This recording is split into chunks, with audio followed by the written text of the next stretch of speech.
and welcome to Play PKN, the weekly video bulletin of the top news stories on PKN Packaging News, Australia's media hub for the packaging industry. I'm PKN's publisher, Lindy Hewson, and this week's episode is brought to you by SMC. From carton infeeds right through to palletizing, SMC has you covered with automation products featuring world-class efficiency. Now, in the lead story this week, national soft plastics recycling venture REDcycle is reported to have collapsed with debts in excess of $5 million. The end brought about, as we well know by now, by its inability to pay for the increasing amount of storage it was using and to source onshore soft plastics recycling operations. Its collections soared while its recycling options diminished. So this week it was also revealed that more storage sites of soft plastics have been uncovered. The Soft Plastics Task Force is managing those sites.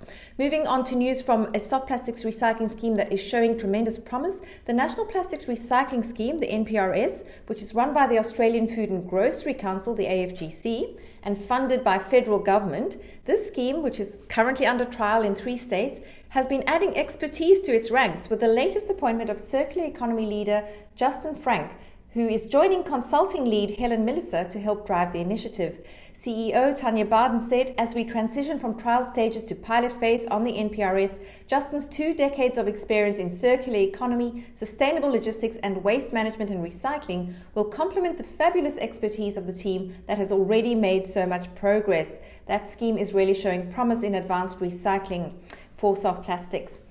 Justin will work to generate support for this game-changing initiative. On the topic of soft plastics recycling, acclaimed plastics recycling expert and founder of Nextek and Nextloop, Professor Ed Cozier, has penned a piece for our latest print magazine where he stated that the recent events that have seriously disrupted soft plastic recycling in Australia highlight the country's vulnerable recycling ecosystem. Despite recycling rates flatlining since 2017, meshed with the REDcycle debacle to which we've just referred, and the warehouse stockpiles of plastic, Australia still has every opportunity, he believes, to transform the way it handles its post-consumer plastic packaging. You can read all about that in our latest print issue. It is also available on our website digitally. Then a reminder to brand owners that packaging is a powerful visual persuader and that responsible on-pack messaging is paramount. Beverage company Billson has breached the Alcohol Beverages Advertising Code, that's ABAC, for packaging that appeals to minors. This is apparently the second ping Billson has received for its alcohol packaging due to the similarity of colours and product names of soft drinks and confectionery typically consumed by minors.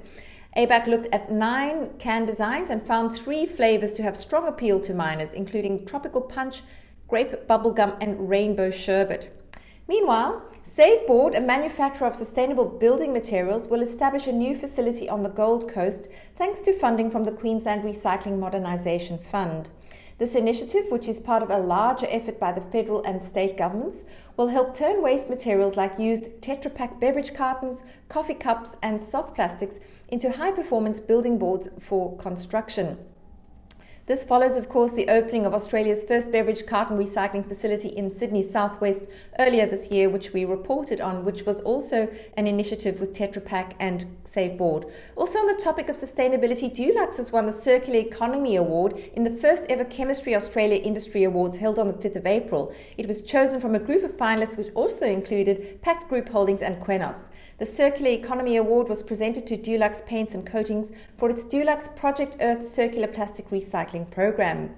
This program has seen Dulux collect used plastic pails and test strip pails which are made of polypropylene. These are then granulated and manufactured into new plastic products such as roller trays, stirrers and painter pots for resale into the paint industry. The program has already collected and reportedly recycled over 25 tons of paint pails from over 25 construction sites, manufactured over 15,000 individual products out of recycled plastic, and Dulux has begun retailing these products to painters.